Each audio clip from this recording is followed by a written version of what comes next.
Migrant labour आएंगे, क्या होगा इनका? हमने कहा उत्तर प्रदेश में आप चिंता मत करिए, उत्तर प्रदेश के हैं तो उत्तर प्रदेश उनको सम्मान के साथ लेगा भी और सम्मान के साथ उनकी व्यवस्था भी करेगा। हम लोगों ने दोनों काम भी किए और आज मुझे प्रसन्नता है कि हमारा जो प्रवासी कामगार और श्रमिक आया, किन्हीं मजबूरियों के कारण उसको बाहर जाना पड़ा होगा, लेकिन आज जो प्रदेश के अंदर ही, ज्यादातर प्रदेश के अंदर ही रोजी रोजगार के साथ जुड़ चुका है और प्रदेश के विकास में अपना योगदान दे रहा है, उनका योगदान ही प्रदेश की अर्थव्यवस्था को मजबूती प्रदान कर रहा है, प्रदेश की अर्थव्यवस्था के वे आधार बन रहे हैं। ये हम लोगों को ये कार्य उस देश से हम लोगों ने आगे बढ़ाए। गांव गांव को सड़कों के साथ जोड़ने का कार्य हो रहा है, पेयजल की स्कीम, हर घर नल की योजना, जल जीवन मिशन के अंतर्गत कितना बड़ा कार्य होने जा रहा है। अब ये कहेंगे कि तो समाजवादी पार्टी भी करना चाहती थी।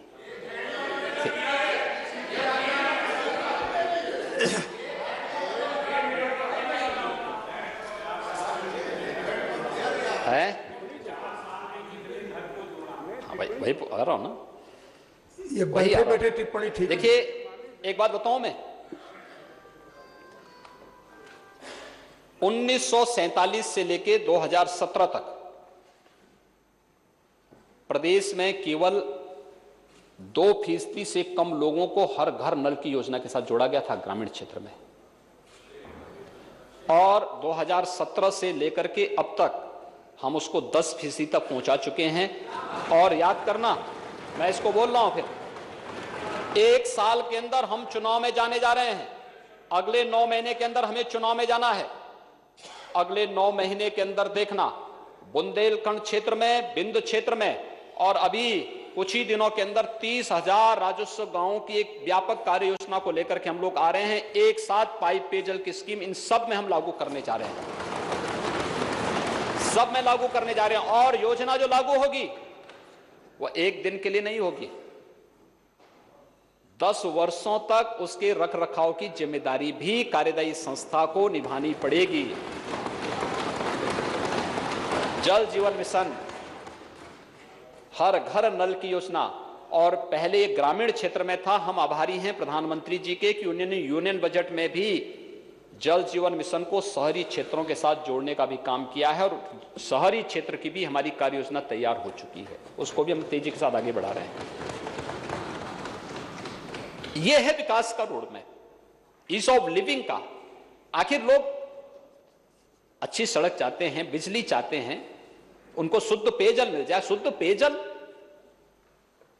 आपके लिए एक एजेंडा हो सकता, हमारे लिए उसके जीवन की सुगमता के साथ साथ उसके उत्तम स्वास्थ्य के लिए भी चाहिए, आवश्यक है उत्तम स्वास्थ्य।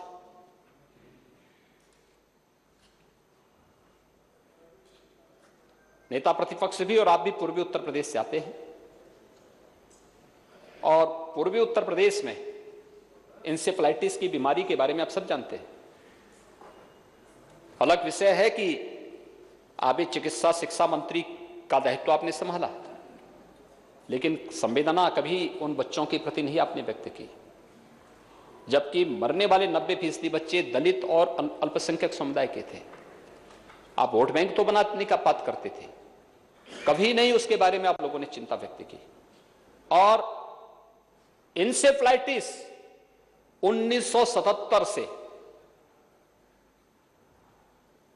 गोरखपुर और बस्ती कमिश्नरी के साथ साथ 38 जनपद ऐसे थे जहां पर इंसेफ्लाइटिस से बड़े पैमाने पे मौतें होती थी।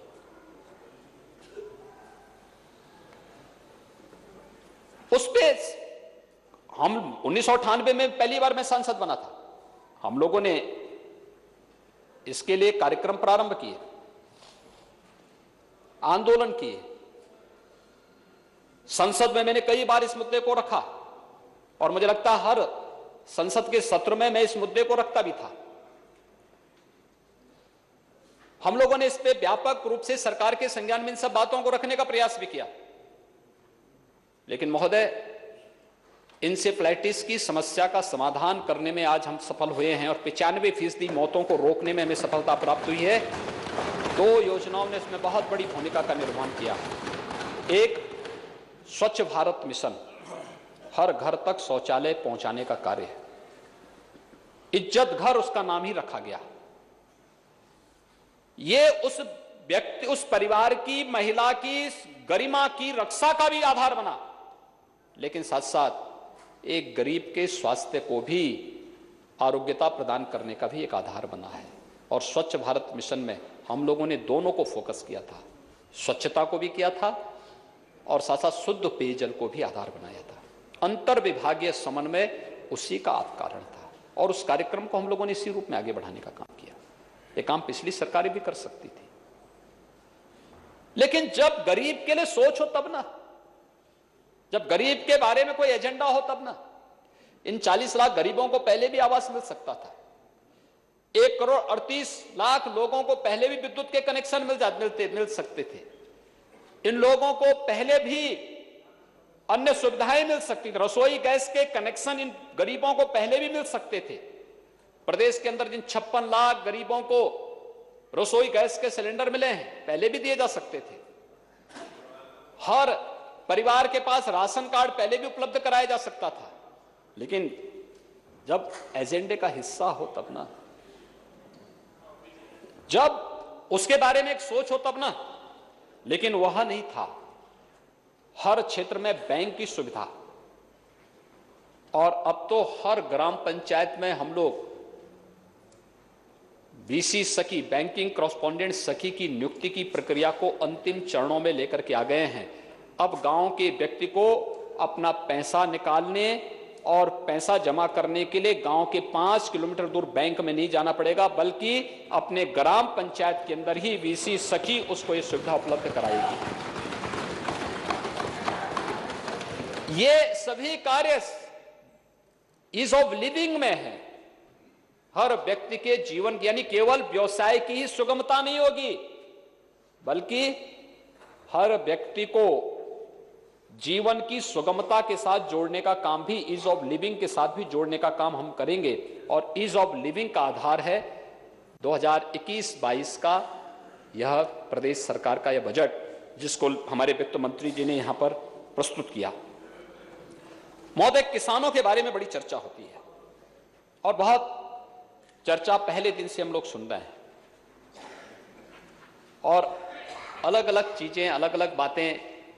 मैं सोचता था कि नेता प्रतिपक्ष इस दौरान हमें हो सकता है सदन के दौरान राम रतन का हलवा खिला ही देंगे, लेकिन लगता है कि खिलाने की उनकी आदत है नहीं।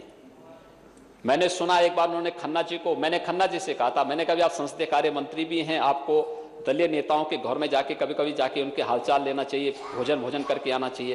तो उन्होंने कहा नेता प्रतिपक्ष मुझे एक बार भोजन पे बुलाए थे, भोजन कराने के बाद बाटी चोखा का दावत देने के बाद में कहने लगे कि बर्तन साफ करते हुए तो जाइए।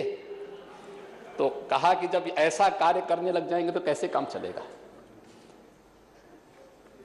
यानी कुछ देंगे नहीं। आप बातें बोले ना। तो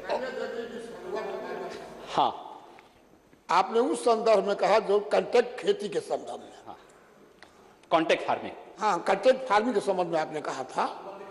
हलवा सही में उसका सुंदर है और चरण बाबा का भोग लगता है, लेकिन उसने कहा क्या कि मैं मार्केट से गाजर खरीदता हूँ, बर्तन धोने वाले और बर्तन कहा मित्र, खड़ा होकर बताइए, खड़ा होकर बताइए ना।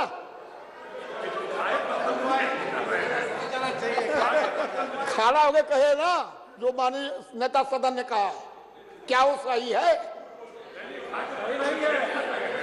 एक मिनट, माननीय नेता सदन वहां के किसान से भी जाके सूचना विभाग के लोगों ने पूछा कि कॉन्ट्रैक्ट खेती करते हो? कहा ना हमारा तो अपना खेती अपना करते हैं। और दुकानदार ने भी कहा कि मैं मार्केट से किसानों से खरीदता हूं, हम कोई कॉन्ट्रैक्ट खेती नहीं करते। अब आपको हलवा खाने का है तो अब मैं जब सदन बंद होगा मैं जाऊंगा तो आपके लेकर पहुंचा दूंगा। माननीय अखिलेश यादव की है, वो हमेशा हलवा आता था। श्रीमती इंदिरा गांधी की अभी वो हलवा जाता था, आपके यहाँ भी आ जाएगा। लेकिन कॉन्ट्रैक्ट खेती का जो आपने संदर्भ दिया था उस सत्य से बिल्कुल परे था। दुकानदार ने नकार दिया, किसान ने नकार दिया। बर्तन साफ करने वाले तो मैं कहा वो कहे तो। माननीय अध्यक्ष जी, हमने इतिहास में एक व्यक्ति का नाम अच्छे अर्थों में नहीं लिया जाता,